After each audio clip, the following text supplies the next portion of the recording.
Hey guys, welcome back to EA Sports FC 24 Stevenage Korean mode. And today, 5 games in this episode.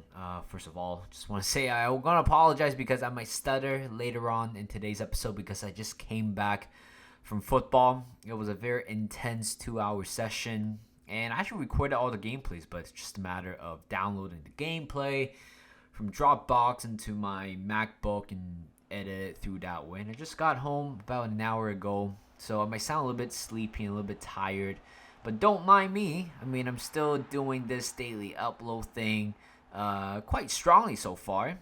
I think in the last series I only missed one day, but with this longer series I might possibly miss more than one day of uploading because it just kind of happened, to be honest.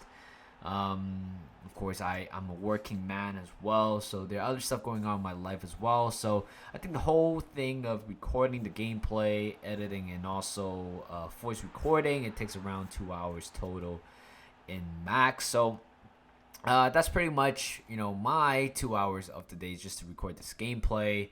And later on, after this episode, I'm gonna record another episode. That's gonna take me another 2 hours to do so.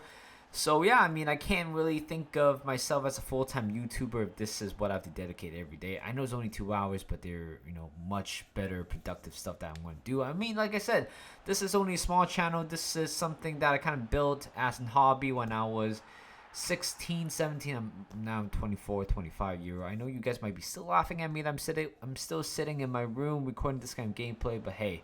My dream never dies. I don't want to be a full-time YouTuber, but I still want to constantly be uploading stuff, footages. EA Sports FC video. It's so weird not saying FIFA video anymore. Everything has to be changed to EA Sports. But yeah, that's pretty much my life. My life revolving around YouTube at times. But yeah, let me tell you a short story about today. And what happened to football against 11 aside. For some reason, the group organizer made it 14 against 14 in a 11-man pitch. But of course, we know that the pitch in Vancouver. If you guys are coming from Vancouver, you guys probably know that even though it's 11 feet versus 11 pitch, it might not be the proper size of the real life or the real proper football pitch. Of course, it's a little bit smaller than that, but fielding 14 people, it's just gonna cause chaos, and it did. To be honest, today I was playing as a striker. I was trying to tackle, nick the ball off one of the players from behind. I accidentally caught him with the face of my shoe, and he got really upset and retaliated by swinging on my shin. I didn't get a bruise for some reason, which is good. I might show up tomorrow, but I mean, I was really mad at that point. I mean, of course, a lot of people who show up to that 11 aside, that type of drop in game. A lot of people just go there and have fun. A lot of us have school, work, and stuff like that going on the weekdays, and the only time where they actually can dedicate into sporting or into something into exercise is Sunday. This session.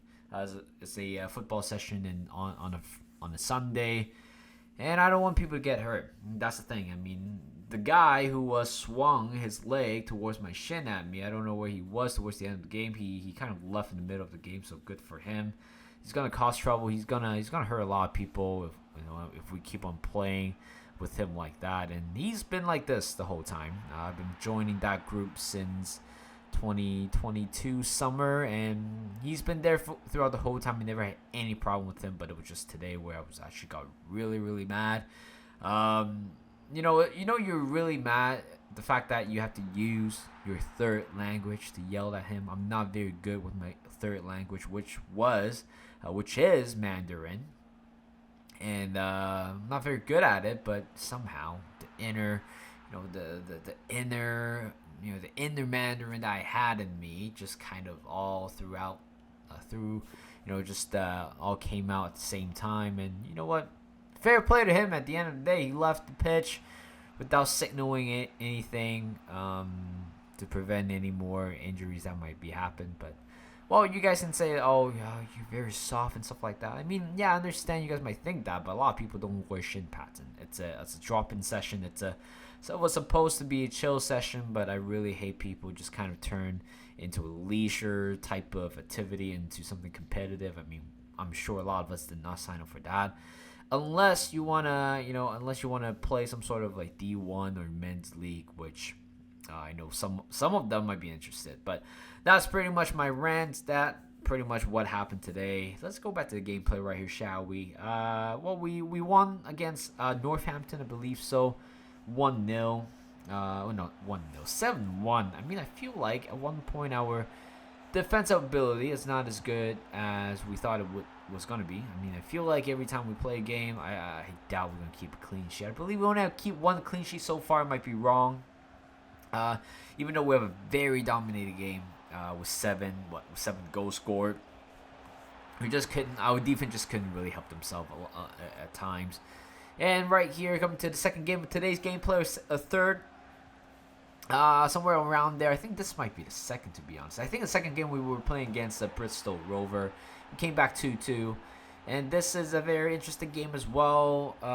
Down by 2 goals within 15 minutes. And McNeil scoring the first goal of the game for us. But what's even more infuriating is the fact that I think Nate Burns, I think the loanee from Man City, I think Man City sent me an email saying that, apparently Burn is not having the required or the agreed type of playing time according to the contract. But the thing is, what makes it even more interesting is the fact that I know we have a surplus amount of defenders, and I certainly do want to integrate quite a bit of them into the first team, but at the same time, we just have a big squad, especially at the back.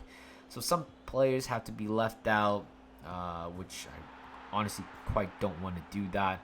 But the fact that, you complain about Burn not having enough appearances so far in this season. Fine, I'm going to give him a chance in today's game. Second goal, the way how we conceded to Sadie, it was very annoying.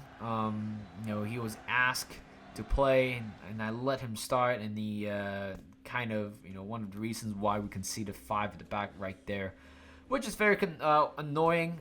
Certainly the scoreline does not reflect, the real life, Stevenage defense. I know about that. But the fact that defensive-wise we have been really poor. On average, we concede at least 2 goals per game. We have to minimize that into 1. I don't mind conceding 1 goal at times, or 1 goal quite a bit, but as long as we don't want to concede more than 1 goal. So I think that's pretty much our goal. In 3 minutes in here against Burton, guess what? I mean, well, they were lucky that they struck the post at first, but somehow the rebound found Bennett, and Bennett, scoring an empty net. Not quite sure what Dan Butler, our left back, was doing. Wasn't quite marking the player tight enough. 24 minutes in, here comes List. A very good finish right there, hitting the top of the bar, I believe. So top right corner, and we make it 1-1. 32 minutes in the game, and look at our defense right here just being torn apart. I have no clue what that type of defending is. I was trying to switch in between players, but none of them responded quickly to my buttons. And Burton has scored 2-1. This is such an amateur defending at the back there. I'm not sure why the back line just completely dissolved by the time the ball was passed or the ball was through. But later on, James Wooden somehow scored a very rare goal from a corner kick. And I feel like this is the type of game where we'll always be chasing. We always concede very early goals, and we just have to, stress. We have to stress it throughout the rest of the game. Thinking, are we gonna win this game or not? Conceding 2 goals, conceding 1 goal at first, and then we have to chase every time. And I don't like that feeling at all. Sometimes I just love the feeling of dominance in the football game. Like, for example, the first game that we played, it was good, 7-1. Even though the scoreline might not be realistic because it's way too big, but like I said, having that type of offensive dominance at times would be good. Defensive dominance should also be a thing in our group so far. But right here, round 2 of the FA Cup. Can't believe we're playing FA Cup that early. I believe we're still in the month of October. I think this is the last game of today's episode against, I don't know, what's this team's name? there's still a lot of teams there I still need to figure it out. I know the English, lower divisions. There are a lot of teams, a lot of local teams. Certainly, a lot of them I don't really know how to pronounce, nor I don't have the knowledge of, what the team is based on their logo. Of course, I learned about Stevenage a couple of weeks ago. A lot of you guys, or at least two of you guys, from Stevenage, and certainly seen the club progressing through, which is a very nice thing, to be honest. I don't know where Stevenage is. I might have to look it up. And one day, my bucket list, by the way, I know it's kind of off topic, but my bucket list for in the future. I know I'm 24. I've been traveling around the world, pretty much the majority of Europe, but I've never been to the UK. Certainly, I'm the biggest Arsenal fan. Going to the Emirates Stadium is one of them. Watching one of the games is one of them as well. But if I have the chance to go to Stevenage and watch one of the games, I think I'm going to do that for sure. Any local games would be down. I'll be down for any football games in general. But that is it for today's episode. Hope you guys enjoy. Like this video, subscribe to my channel, and I'll see you guys in a bit.